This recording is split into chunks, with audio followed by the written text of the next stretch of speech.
This song is perfect for a TikTok. How should I use it? I could make a dance video. Yes, that I will do.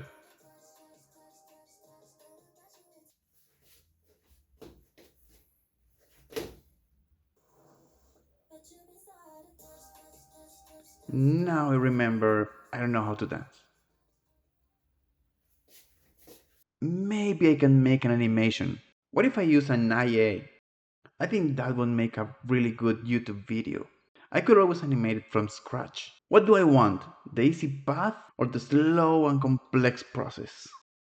Really, that can take many days. I need to join the trend today. How about a mid ground? Nothing so automatic, but also not so simple. We can always use rotoscope animation. Hello, I'm Gus, and this is Wiseguss illustration. Rotoscope was created in 1940. This projected images over celluloid sheets over which one animator drew the picture. It was used in productions in the 30s, like Cab Calloway and Betty Boop, or in Disney movies like Snow White and the Seven Dwarfs and Cinderella. Nowadays, it is still used for 2D animations, like this beauty that I found from Jujutsu Kaisen. And it evolved later on in motion capture. And this is the technique we're going to use today. I want to animate Nezuko from Kimetsu no Yaiba doing this dance. I started by searching the dance video that I downloaded and I put in Procreate Dreams. My first idea was to use the original video, but it had many changes of angle and perspective.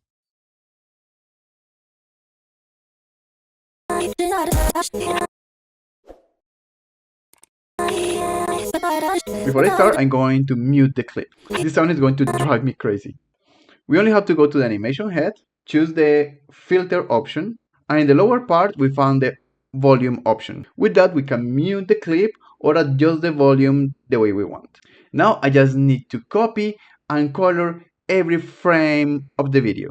The video is 26 seconds long and we're working at 24 FPS. We're going to have to draw 624 frames. To speed up the process, we're going to draw only the keyframes, each one of the points where there is an important movement. I can always fill those spaces with quick transitions. If you don't know what quick transitions are, you can watch this video. In the beginning, I'm going to start with the main pose without many details. Over this one, I can draw the picture of Nezuko. I'm going to draw Nezuko with a shorter than normal skirt, so we can see her legs, and in this way we can see the movement much better. In this first track, I'm going to draw the sketches. I need to make sure that the drawing is always consistent, in a way that the animation doesn't look jagged. With the basic poses ready, I'm going to start with the inking.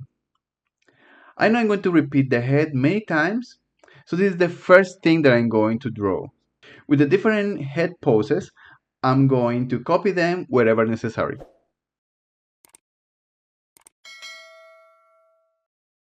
In the inking process, I am improving the lines, making sure that I keep consistency in the character design. I constantly check the length of her skirt and the overall design of her blouse, in the neck as well as in the belly piece, but also in details like the fabric that covers her chin and her sandals. I constantly use onion skinning to check that everything I'm drawing in this frame is as similar as possible to the previous one. Now we're going to draw Nezuko's hair. Her hair is formed by several shapes similar to ribbons. We can find many of these ribbons. That is why, to simplify the process, I'm going to draw 2 ribbons in the side of her face that are going to pass in front of her body, and 2 ribbons in the back. Later, I'm going to fill in all that space. Obviously, I'm going to use the dancer hair as reference.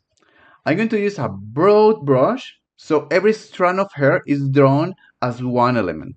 And now we're going to draw Nezuko's hair. With the same brush size that I used for drawing Nezuko's body, I'm going to draw the lines around this red line. And with that, we would have Nezuko's hair, or at least the first part. Coloring is going to be very simplified. I don't even need it to be perfectly inside the line.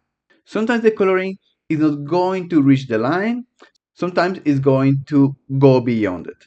But remember, you're going to see each one of these drawings only for a fraction of a second. Those little mistakes can go unaware. I color with one color at a time. When I finish with that color in every frame, I go to the next one. And so on to the end of the process, always keeping consistency. Nezuko's hair has a gradient to orange towards the end. I think we all know that doing this gradient once at a time is going to take a lot of time. So I'm going to do something different. I will color her hair with a color different from hers. It could be a yellow or a blue color. Over this, I'm going to color with the colors of her hair in a rounded way. In the center with a dark brown color and around with an orange color. I set the track as a clipping mask. In this mode, everything we color on top is going to be trimmed or clipped over the coloring we do underneath. In that way, I make sure that in the central part, it is always going to show the dark brown color, where in the tips, we're always going to see the orangey color. In this first coloring, I'm going to put the hair behind her head and body. Later, using the same technique, we're going to color the strands in the front.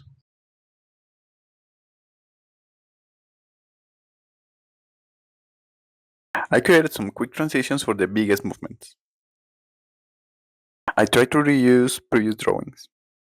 Sometimes I just have to draw in between the previous and the next frame. I use long lines and shapes to join the previous and the next pose. All of these transitions should be created in just one movement. I can color these transitions with little detail, smudging in the direction of the movement to create some motion blur. I color the front strands of hair using the same technique used for the rest of the hair. As a final step, I downloaded Nezuko's dress pattern. I rotated it to match her body angle and erased to keep it only in the pink area. And this is the result. If you like the video, I invite you to like it, to subscribe, but most importantly, share it with someone who can find this content useful. See you in the next video. Adios.